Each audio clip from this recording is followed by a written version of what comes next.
இந்த மாந்திரீகத்தால ஒருத்தருடைய உயிருக்கு ஆபத்தை ஏற்படுத்த முடியுமா? உயிரையே போக வைக்கலாம். ஆபத்து ஏற்படுத்துறதுல உயிரையே போக வைக்கலாம். இதெல்லாம் சாத்தியம் தான். மாந்திரீகத்தால சாத்தியம் தான். ஆமா, ஆமா. இது முடியாமலாம் இல்ல. இப்ப நம்ம கூட பாருங்களேன். அதாவது இந்த பாவை பொம்மை நீங்க கூட ஆமா, அந்த சொன்னீங்கல்ல பொம்மை. செய்வனன்லாம் அந்த சொல்லுவாங்க. பொம்மை வந்து அது என்னன்னா ஒரு ஒரு ஆக்சிடென்ட், ஒரு விபத்து ஏற்படுத்துறதுக்கு தான் அந்த பொம்மை.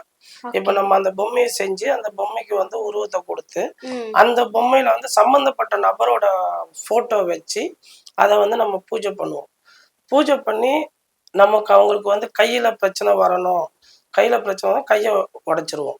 ஆ. இங்க கையை உடைச்சோன்னா கண்டிப்பா வந்து அவங்களுக்கு அந்த 17 நாள் 11 நாள் 20 நாள்னு சொல்றோம்ல, அந்த நாட்களுக்குள்ள அவங்களுக்கு வந்து ஏதோ ஒரு விபத்து ஏற்பட்டு கை உடையும். அது அனுபவ ரீதியா என்கிட்ட வந்து அனுபவிச்சவங்களும் நிறைய பேர் இருக்காங்க. சாமி நீங்க சொன்னீங்க, உண்மையிலேயே வந்து என்னை அடிச்சவனுக்கு கை உடைஞ்சு போச்சு சாமி ம். அப்படின்னு சொல்லிட்டு சொல்லுவாங்க. ஸோ கை உடையும், கால் உடையும். அதே மாதிரி ஒரு சிலருக்கு வாய் கட்டு போடலாம் அந்த பாவை பொம்மையை வச்சு. பேச விடாம தடுக்கிறது. ஆமா. ஓகே. அந்த மாதிரி வாய்க்கட்டு போடுறதுன்னா, அதாவது சாப்பாடே சாப்பிட முடியாது. ம். அதுக்கு பேர் வாய்க்கட்டு. நிறைய பேர் வாய்க்கட்டுனா வாய பேச இல்ல, விடாம இல்ல, இல்ல, பண்ணிடுவாங்க. அது புரியுது. இல்ல.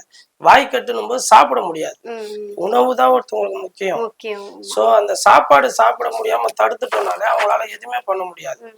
அது வந்து லாஸ்ட்டா எங்க போய் நிக்கும்? மரணத்துல தான் போய் நிக்கும். புரியுது. அது அதே மாதிரி பாத்தீங்கன்னா, இப்ப நம்ம வந்து ஒரு பக்கெட் வாளி இருக்குல்ல, வாளியில ஆமா. வந்து தண்ணி எடுத்துக்குவோம். ம். அந்த தண்ணியில வந்து நம்ம மந்திரம் படிப்போம். ம். மந்திரம் படிச்சு அந்த சம்பந்தப்பட்ட நபருக்கு என்ன எந்திரம் எழுதணுமோ அந்த எந்திரத்தை வந்து அதுல எழுதுவோம்.